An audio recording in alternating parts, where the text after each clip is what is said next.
yung makasalanan, sila pa yung puro reklamo. Kaya, tapos na tayo dyan.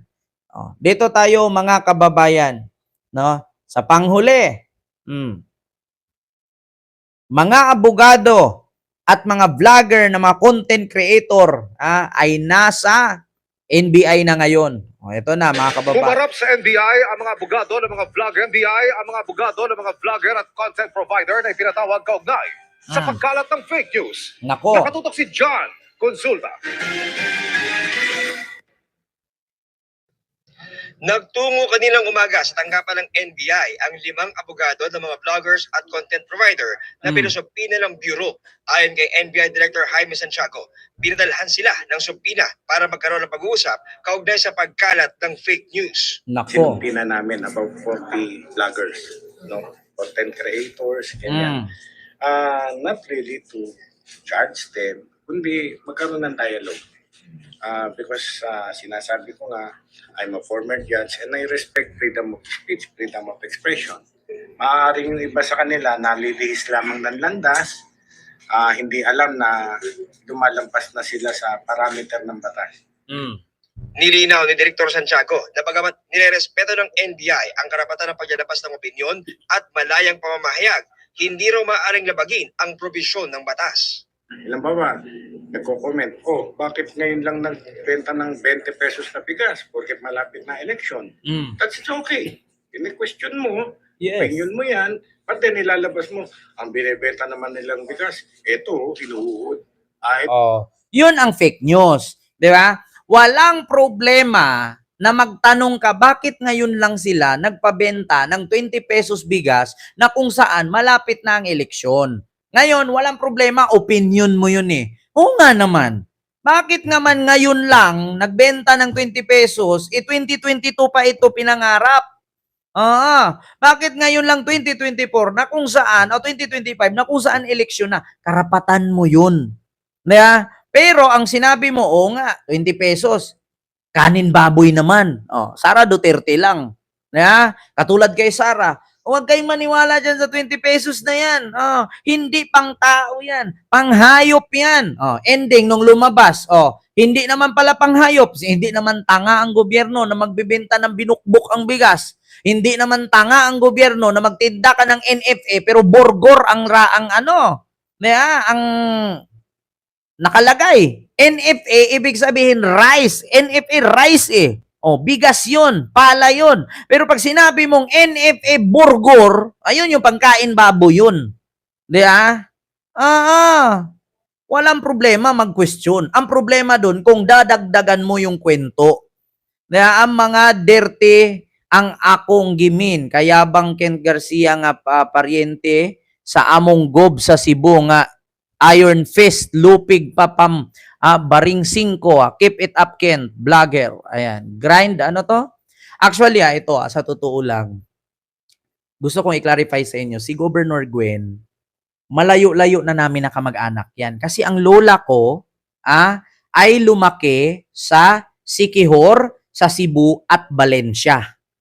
Valencia, Siquijor, Cebu, ang lola ko. Ngayon, ang lola ko sa papa ko, mama ng papa ko, ay kamag-anak nila Gwen Garcia ng Cebu.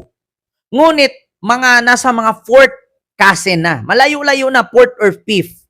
Pero sa reunion noon, nakasama ako, clan. May clan kasi yan eh. Lahat yan sila nakikita ko. Mga bata pa yung mga anak ni Governor Gwen, nakikita ko na yan. Mga dalaga pa, wala pa hindi pa nag-aasawa yan. Si yung DOTR, dati ano ba yun, yung sa tourism, hindi pa yun, wala pa yung bagets-bagets pa yan. Nakikita ko na yan. Na nag-reunion kami noon sa mismong Cebu. Oo, nakasama ako. Ngayon, malayo, mga mayayaman sila, wala akong pakialam dyan. Actually, kamag-anak namin. Hindi ko naman itanggi, pero magkaiba kami. Malayo na kamag-anak. Kasi papa ko is Garcia talaga. Lula ko, Garcia. Ang papa ng papa ko is Turkish. So, yun po yung katotohanan, ha? Hindi ko na maraming explain. So, ngayon, balik tayo sa topic, walang problema nga daw. Sabi ni Director ng NBI, Jaime Santiago. Kasi siya, naging judge din naman siya noon, alam naman niya ang freedom of speech. Walang problema, katulad sa ginagawa natin. Nagbablog tayo, bumibira tayo, umuuyon lang naman tayo sa balita. Ngayon, kung ang ating binalita na to ay fake news, pwede kayong magreklamo sa kinukuhaan ko ng source. Mahirap kasi mag-vlog ka, mag-live ka, magyaw-yaw ka nang wala kang evidence. Kasi ang sasabihin agad doon, kwentong barbero. Puro ka kwento, walang kwenta. Kaya nga, nakikita nyo dito mga kababayan, ilang beses tayo nag-live, ilang beses tayo mag-vlog, meron tayong mga sources. Either TV5, GMA, UNTV, Net25, or mga tabloid. Philippine Star, Manila Times, Inquirer.net, Abante Tonight, di ba? Meron tayong mga ebidensya at may mga sources. Mahirap kasi mag-content ka dito, ay, si Sarah, yung asawa niya, sangkot sa droga. Ngayon, pag tinanong ka, paano ka nakakasiguro? Ito balita, sangkot sila sa drug smuggling, kasama pa nga ang kapatid niyang si Pulong. At least may source ka. Mahirap magkwento nang wala kang ipakitang ebidensya. Pwede kang kasuhan.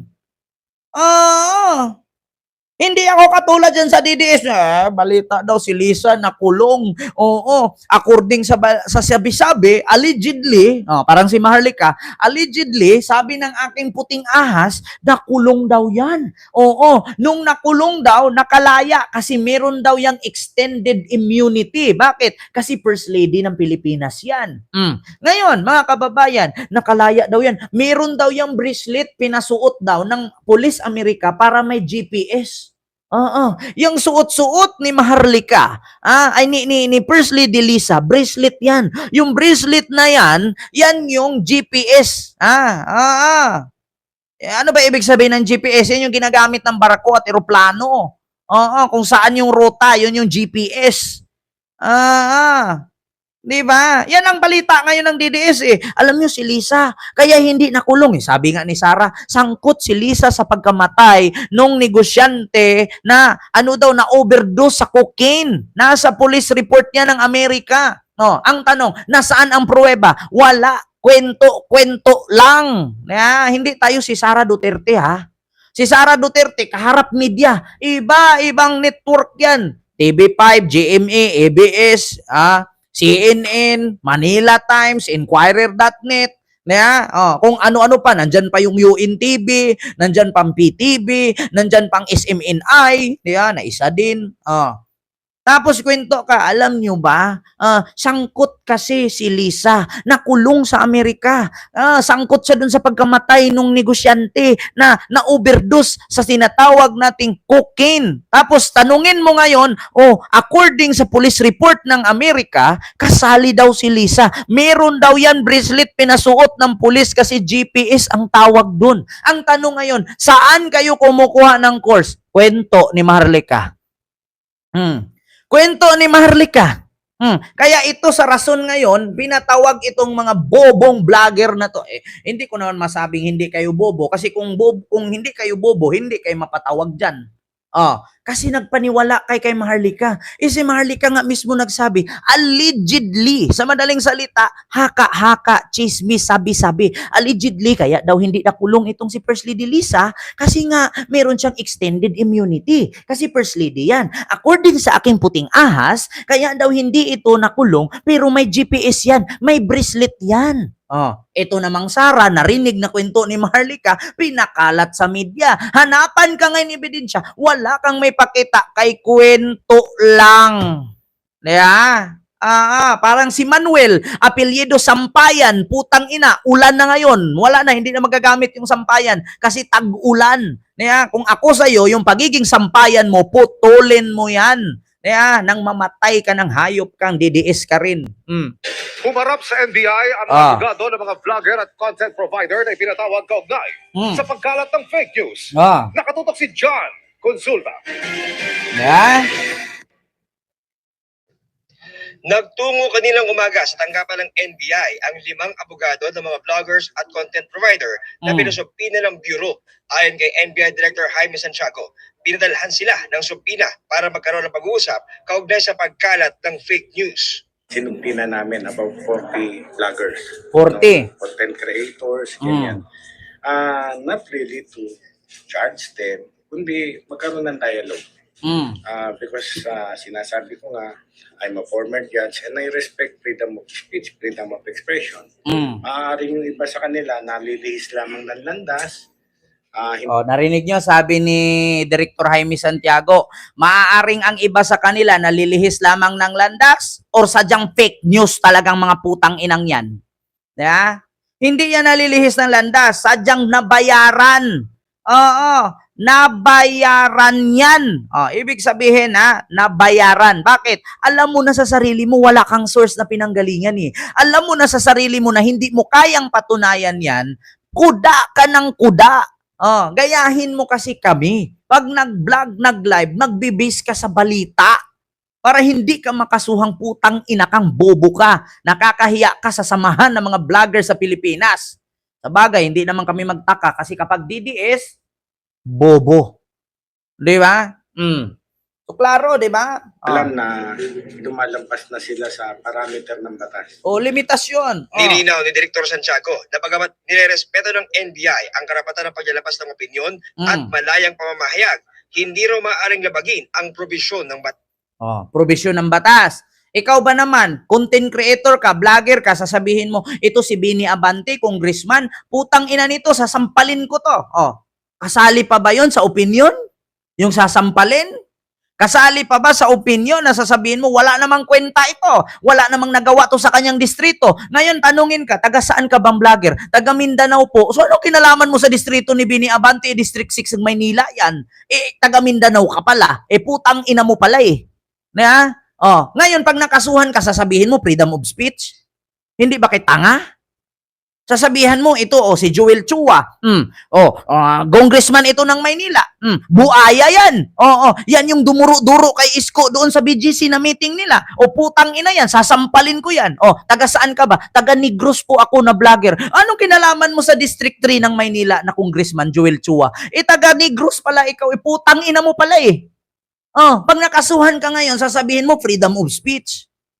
Saan yung freedom of speech doon? Nangingialam ka sa buhay na hindi mo naman alam.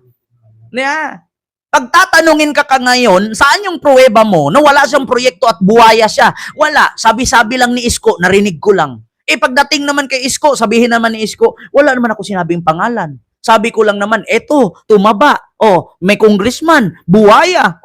Di ba? Kita nyo. Tumaba. Tinulungan namin. Inangat namin. Tumakbong city councilor. Panalong city councilor, naging congressman.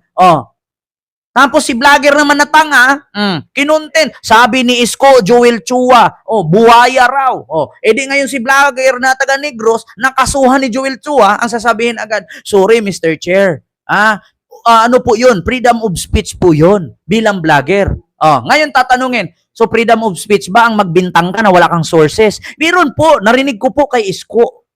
Tapos pag sinabi naman ni Isko, wala akong binigkas na pangalan. Diba? Katulad doon, nire-read ang bahay ni Digong. Ilang beses na sinabi, 3 beses na ni-read, walang nangyari. Diba? Diba? Tama ba ako? Tapos sasabihin nila, freedom of speech? Hindi freedom of speech yun. Paninirampuri ang tawag doon. Yeah. Kayo kasi, pag mag-vlogger kayo, mag-aral kayong mabuti. Paano kayo mag-vlog para hindi kayo makasuhan mga putang ina nyo. Yeah. So yun lang, yung aking reaction, mga kababayan. So, ito, pahabol natin.